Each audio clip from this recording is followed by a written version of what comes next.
Hello everyone. इस साल की सबसे बड़ी अनाउंसमेंट जिसके लिए सभी लोग वेट कर रहे थे, दैट इज एक्सेंचर अपनी हायरिंग्स को स्टार्ट कर चुकी है। बट इस वीडियो का आपको पूरा देखना पड़ेगा कि ये जो मास हायरिंग्स का अनाउंसमेंट हुआ है एक्सेंचर की तरफ से, ये किसके लिए है, कौन कौन इसमें एलिजिबल है पार्टिसिपेट करने के लिए, और बाकी के जो बच्चे हैं वो कैसे अप्लाई करेंगे, सब कुछ एक्सप्लेन करूंगा मैं इसी वीडियो में। बिकॉज हम सबको पता है कि टीसीएस एनक्यूटी के बाद एक्सेंचर वही कंपनी है जो साल में लगभग सबसे ज़्यादा हायरिंग्स को कंडक्ट कराती है। एटलीस्ट टेस्ट तो कंडक्ट कराती ही है, बाकी चीज़ों पर मैं नहीं जा रहा क्योंकि चलो गड़े मुर्दे नहीं उठाते। बट डिस्कस करते जरा इसके बारे में। एंड सबसे पहले बस मेरी एक ही रिक्वायरमेंट रहेगी, मैं आप सबके लिए इतनी मेहनत करता हूं, सारा कंटेंट लेकर आता हूं, इस वीडियो पे एटलीस्ट आप लोग नॉन स्टॉप लाइक्स कर सकते हो, मैक्सिमम लाइक्स तक पहुंचा सकते हो, जिससे ये वीडियो और अच्छी रीच को पकड़ेगी।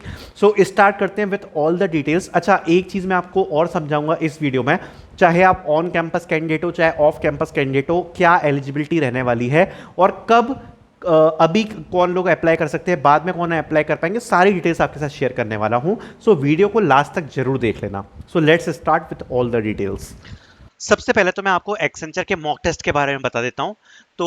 ये हमने ऑलरेडी बिल्कुल अपडेटेड सीरीज पोस्ट करी है एक्सेंचर के मॉक टेस्ट की, एंड ये पूरा अपडेटेड है। आपको लास्ट ईयर के जो क्वेश्चंस आए थे उसी के बेसिस पर आपको 2 मॉक टेस्ट मिल जाएंगे जिनको आप यूज कर सकते हो प्रैक्टिस के लिए।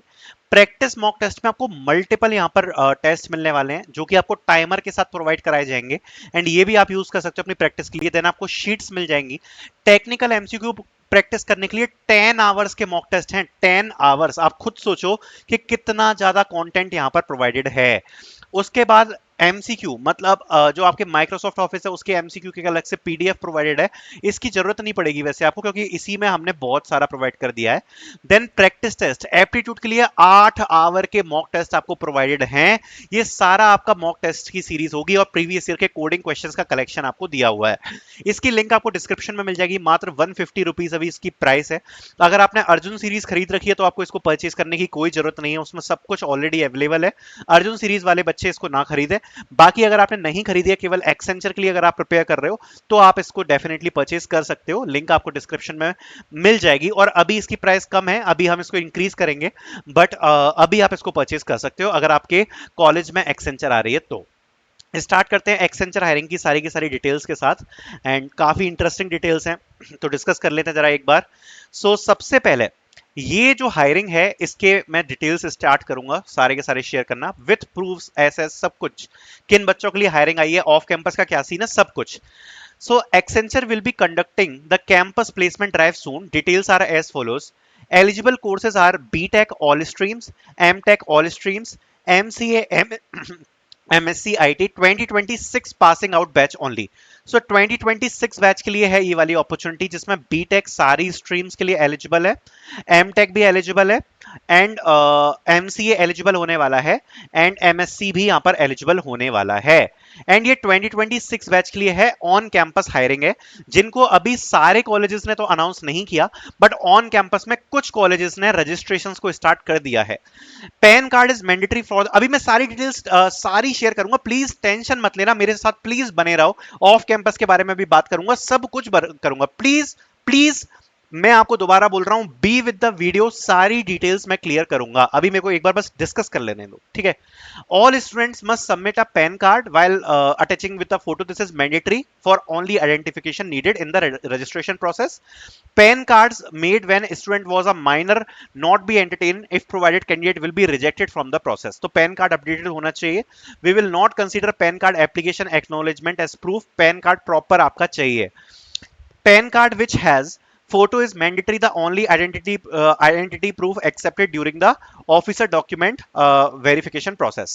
रोल्स के बारे में बता देता हूं, 3 रोल्स हैं, associate software engineer, advance associate software engineer and advance application engineer. जिसमें एसोसिएट सॉफ्टवेयर इंजीनियर रोल की यहाँ पर सारी डिटेल्स मेंशन है, जिसको आप एएसई रोल बोल सकते हो। बेसिक इसी को अपन पीएडीए भी बोलते हैं, सिमिलर रोल है, दोनों सेम ही है और सेम पैटर्न यहाँ पर आता है। तो यहां पर इसके बारे में बात करें तो extensive training before deployment, project exposure, develop design and maintain technologies, faster career progression, सब कुछ मेंशन है। Opportunity to get deployed and handpick, ये एडवांस एसोसिएट सॉफ्टवेयर इंजीनियर का, ये भी आप पढ़ सकते हो। एंड एडवांस एप्लीकेशन इंजीनियर की भी जो प्रोसेस है वो मेंशन है। फॉर रजिस्ट्रेशन यहां पर आपकी लिंक दी है। लास्ट डेट फॉर रजिस्ट्रेशन आपको दिख रहा है वीडियो में कि नहीं दिख रहा? मैं इसकी एक सेकंड स्क्रीन बढ़ा देता हूं, अगर नहीं दिख रहा तो इसको इंक्रीज करता हूं थोड़ा मैं। एक सेकंड बस बने रहना मेरे साथ, स्क्रीन इंक्रीज कर दूं मैं। हम्म, अब आई थिंक आपको दिख रहा होगा ये, right? Last date for registration is 11 AM 13th of सितंबर। सो ये यहां पर डेट दी गई है अभी ऑन कैंपस के लिए है 2026 बैच के लिए, ठीक है? अब जरा डिस्कस करते हैं जरा इसके बारे में। So many students got on campus, तो अगर आप देख सकते हो तो काफी बच्चों ने, ये हमारा ऑफिशियल ग्रुप है उसी पर कंफर्म किया है।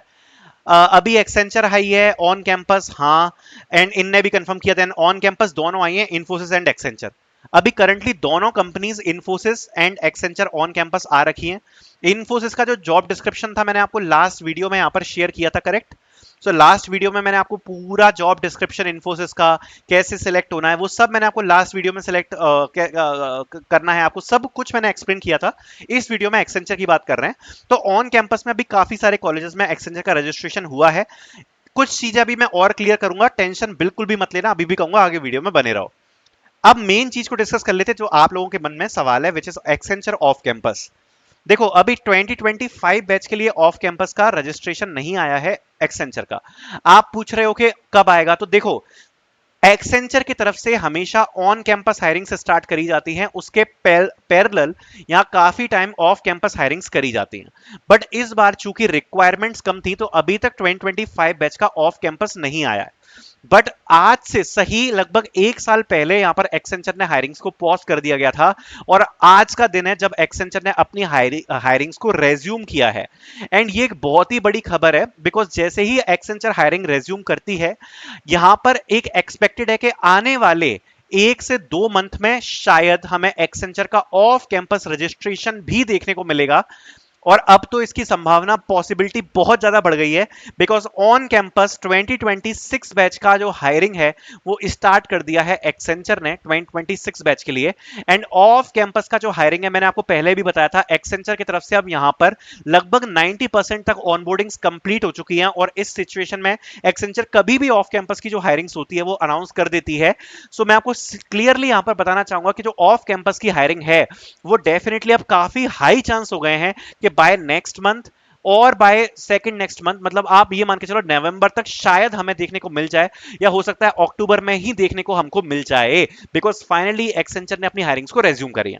So I hope this answers your question, जो मैं आपको तब से कह रहा था कि please be patient with me. अभी 2026 बैच के लिए हायरिंग अनाउंस है, ऑन कैंपस है, ऑफ कैंपस यहां पर 2025 बैच के लिए। ये सीन आपको समझ में आ गया। अब बात करते हैं 2026 के बारे में। अगर ऑन कैंपस आपके कॉलेज में नहीं आई है तो मैं आपको बता देता हूं, जनवरी तक का प्लान है यहां पर एक्सेंचर का रिक्रूट करने का, एंड काफी सारे कॉलेजेस में जनवरी तक यहां पर एक्सेंचर विजिट करेगी। तो आप बिल्कुल भी टेंशन मत लेना, अगर ऑन कैंपस में आपके कॉलेज में नहीं आई है तो बहुत ही जल्द आ जाएगी। अगर आपका कॉलेज टायर 3 है इवन उसमें भी आ जाएगी, मतलब मेजरली लगभग सभी कॉलेजेस में एक्सेंचर आती है, अगर आप लोगों ने अपना जो कॉलेज है वो जेई से सिलेक्ट किया है। अगर आपके में छोटी मोटी कंपनीज आती हैं, इन्फोसिस, टीसीएस वगैरह, एक्सेंचर डेफिनेटली आ जाएगी ऑन कैंपस में 2026 बैच के लिए जनवरी तक, तो उसका भी आप टेंशन मत लेना। तो ये आपके ऑफ कैंपस ऑन कैंपस की डिटेल्स मैंने शेयर करी हैं, एंड एक्चुअली रोल्स क्राइटेरिया ये सब जो जिसके लिए एक्सेंचर आई है वो हमने डिस्कस कर लिया है। अब मैं आपको हायरिंग प्रोसेस का ओवरव्यू दूंगा, बट उससे पहले ही आपको मैं बता देता हूं, अगर आप प्रिपरेशन करना चाहते हो एक्सेंचर के लिए तो मॉक टेस्ट सीरीज की लिंक आपको डिस्क्रिप्शन में मिल जाएगी 150 के प्राइस में। अगर ऑन कैंपस में कॉलेज में आ चुकी है एक्सेंचर आपके में, तो डेफिनेटली आपको ये बहुत ज्यादा बेनिफिट करेगा। आप ये मान के चलो आपको इतना ज्यादा कॉन्फिडेंस आ जाएगा एक्सेंचर के एग्जाम में कि आप काफी अच्छा परफॉर्म कर पाओगे। इसमें बहुत सारे मॉक टेस्ट अवेलेबल है, जो इसकी प्राइस है वो कुछ भी नहीं है, इसमें जो कंटेंट प्रोवाइडेड है उसकी अपेक्षा में प्राइस बहुत ही कम है, बिकॉज बहुत सारे मॉक टेस्ट इसमें अवेलेबल है। इसकी प्राइस इंक्रीज हो जाएगी अगर आपके कॉलेज में एक्सेंचर का रजिस्ट्रेशन हो रहा है 2026 बैच से हो, आप डेफिनेटली इस कोर्स को परचेज कर सकते हो, जो कि मॉक टेस्ट सीरीज है, सब कुछ कवर करती है आपके ऑनलाइन असेसमेंट के लिए। ठीक है, सो अब मैं यहां पर कवर करने वाला हूं हायरिंग ओवरव्यू के बारे में, और सारी प्रोसेस का ओवरव्यू मैं आपको दूंगा विद अपडेटेड एग्जाम पैटर्न।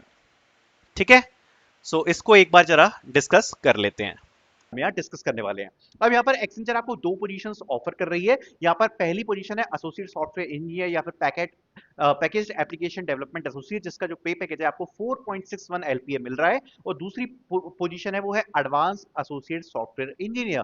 और दोनों की पोजीशन में कुछ ज्यादा खास अंतर नहीं है, बस पोजीशन में जो मेन अंतर है वो है यहाँ पर पे पैकेज का। और उस वाली पोजीशन का जो पे पैकेज है वो हायर साइड है, 6 to 6.5 एलपीए का यहाँ पर आपको पे पैकेज प्रोवाइड कराया जा रहा है। But now talking about the preparation part, जो कि सबसे ज्यादा इंपॉर्टेंट है, उसके बारे में हम डिस्कस करना स्टार्ट करते हैं। So first of all, Accenture की जो आपकी रिक्रूटमेंट प्रोसेस स्टार्ट होती है वो स्टार्ट होती है मॉक असेसमेंट के साथ। तो सबसे पहले जब यहाँ पर आपको एक्सेंचर से मॉक असेसमेंट देखने को मिलता है, ये वन ऑफ द सबसे मोस्ट इंपॉर्टेंट आपका पार्ट होने वाला है। बिकॉज द थिंग इज, जब काफी लोग एक्सेंचर के मेन एग्जाम को अटेम्प्ट करने जाते हैं तो वहां उन लोगों को सिस्टम से रिलेटेड काफी सारी प्रॉब्लम्स का सामना करना पड़ता है। बट अगर आप ये सारी प्रॉब्लम्स को मॉक असेसमेंट में रिजॉल्व कर लोगे तो आपको एक्चुअल एग्जाम में कोई भी दिक्कत नहीं आएगी। क्योंकि मॉक असेसमेंट में जो आपका बेसिक पर्पस होता है वो यही चेक करने के लिए होता है कि आपका वेबकैम सही वर्क कर रहा है, आपका माइक सही वर्क कर रहा है, आपकी सारी चीजें अप टू डेट है, और जो आपका सिस्टम है वो पूरी तरीके से एक्सेंचर के सिस्टम के साथ कंपेटेबल है, जिससे आप जब ओरिजिनल असेसमेंट देने जाओगे तो आपको किसी भी प्रकार का इशू नहीं आने वाला है। Not talking about the mock assessment, ये एक 20 मिनट्स का राउंड होता है जिसको आप जरूर अटेम्प्ट करना। इसमें एक बार समझ लेना कि प्लेटफॉर्म कैसा है, पूरे असेसमेंट का जो आपका तरीका है, आप सबमिट कैसे करोगे क्वेश्चंस को, आपका सिस्टम जो है वो सही है कि नहीं, और ये इसके मार्क्स कहीं भी इंक्लूड नहीं होते हैं। बट अब बारी आती है यहाँ पर एक्चुअल असेसमेंट की। अब यहाँ पर एक सबसे इंटरेस्टिंग पार्ट है जो कि काफी सारे लोगों को नहीं पता है, और ये पार्ट मैं आपको स्टार्टिंग में इन्फॉर्म कर देता हूँ, जिससे आपको आगे काफी ज्यादा हेल्प होगी। द थिंग इज, एक्सेंचर जो अपना असेसमेंट कंडक्ट कराती है, that is cognitive and technical assessment, इसका स्कोर फाइनल सिलेक्शन में जुड़ता है। और ये बात काफी सारे लोगों को नहीं पता है। काफी सारे लोगों के साथ क्या होता है, जो एक्सेंचर की प्रोसेस है उसमें सबसे पहले आपको यहाँ पर कॉग्निटिव एंड टेक्निकल असेसमेंट देखने को मिलता है, उसके बाद कोडिंग असेसमेंट देखने को मिलता है, उसके बाद यहाँ पर आपको कम्युनिकेशन असेसमेंट देखने को मिलता है, और उसके बाद यहाँ पर आपको फ्यूचर के लिए इंटरव्यू राउंड्स देखने को मिलते हैं। बट लोगों को लगता है कि अगर मेरे को नेक्स्ट राउंड का मेल आ गया है, यानी इंटरव्यू आ गया है, इसका मतलब ये है कि मैंने जो फर्स्ट राउंड है उसको क्लियर कर लिया है, मैंने कॉग्निटिव असेसमेंट को क्लियर कर लिया है। बट ऐसा होता नहीं है। एक्सेंचर में एक्चुअली में क्या होता है, जो फाइनल सिलेक्शन है उसमें आपके स्टार्टिंग से लेके एंडिंग तक के सभी असेसमेंट्स के मार्क्स जुड़ते हैं, इवन आपके इंटरव्यू के स्कोर्स भी जुड़ते हैं। So even if you are getting the interview mail, आप जितना हाई हाई स्कोर आप कर सको उतना हाई स्कोर आप असेसमेंट में करना, बिकॉज ये आपके फाइनल सिलेक्शन को पुख्ता करेगा। Now talking about the assessment, सबसे पहले यहाँ पर आपको कॉग्निटिव एंड टेक्निकल असेसमेंट देखने को मिलता है। Now the cognitive and technical assessment, ये टोटल आप कह सकते हो दो सेक्शंस में डिवाइड है। जो कॉग्निटिव असेसमेंट है उसमें आपको 50 क्वेश्चंस देखने को मिलते हैं, और जो टेक्निकल असेसमेंट है उसमें आपको 40 क्वेश्चंस देखने को मिलते हैं। ये पूरा असेसमेंट एक 90 मिनट्स का असेसमेंट होता है। इसमें जो 50 क्वेश्चंस आपको देखने को मिलेंगे फ्रॉम कॉग्निटिव साइड, जो कि दो टाइप्स की reasoning, problem solving, abstract reasoning, और यहाँ पर इंग्लिश से देखने को मिलता है। सो आपको इसके लिए इंग्लिश और रीजनिंग पढ़नी है। रिसोर्सेज पर अभी हम आगे आएंगे, रिसोर्सेज को डिटेल में समझेंगे, पहले हम अभी पैटर्न के बारे में समझ रहे हैं। और जो आपका सेकंड पोर्शन होता है टेक्निकल असेसमेंट, वहां पर आपके फंडामेंटल्स, एमसीक्यूज, और यहाँ पर आपके सूडो कोड्स, एमएस ऑफिस, इन सभी से रिलेटेड, क्लाउड से रिलेटेड एमसीक्यूज आपको देखने को मिलते हैं। नॉट टॉकिंग अबाउट दिस, इस असेसमेंट में एक इंटरेस्टिंग चीज ये है कि जब आप इस असेसमेंट का एक क्वालिफाइंग स्कोर, जिसको आप 60 या 70% बोल सकते हो, अगर आप इतना अचीव कर पाते हो, you will be getting the coding assessment right now, मतलब जैसे राइट आफ्टर द असेसमेंट। तो जैसे ही आप असेसमेंट को कंप्लीट करोगे, after waiting for 5 to 10 minutes, you will be eligible for the next assessment, that is your coding assessment. अब इस coding assessment में यहाँ पर आपको टोटल 2 कोडिंग क्वेश्चंस देखने को मिलते हैं, एंड इन 2 कोडिंग क्वेश्चंस के लिए आपको ज्यादा मेहनत करने की जरूरत नहीं पड़ेगी, क्योंकि इनका जो लेवल होता है वो बेसिक ही होता है, और बेसिक कोडिंग क्वेश्चंस ही आपसे यहाँ पर एक्सेंचर पूछ रही होती है। Now the interesting part is कि जब आप इस कोडिंग असेसमेंट को भी क्लियर कर लेते हो, then you will be getting the communication assessment. And communication assessment में जनरली आपकी जो आप ये कह सकते हो कि वर्सन टेस्ट है, जिसमें जो एआई होती है वो चेक कर रही होती है कि आपकी इंग्लिश के ऊपर कमांड कैसे है, जिसमें आपकी रीडिंग स्किल्स, राइटिंग स्किल्स, आपकी स्पीकिंग स्किल्स, लिसनिंग स्किल्स, इन सभी चीजों को जज किया जा रहा होता है। एंड उसके बाद you will be getting the interviews, जो कि आपका टेक्निकल एंड एचआर इंटरव्यू होता है। और जो एक्सेंचर का इंटरव्यू काफी ज्यादा बेसिक होता है, अभी उसके बारे में भी हम डिटेल में डिस्कस करेंगे। बट आई होप आपको बाकी अपनी प्रिपरेशन को जल्दी से जल्दी समय में कंप्लीट करने के लिए आप मॉक सीरीज में एनरोल कर सकते हो। लिंक आपको डिस्क्रिप्शन में मिल जाएगी, जिसमें सभी प्रकार के मॉक टेस्ट प्रोवाइडेड हैं आपके एक्सेंचर कंपनी की प्रिपरेशन के लिए। Thank you so much for watching.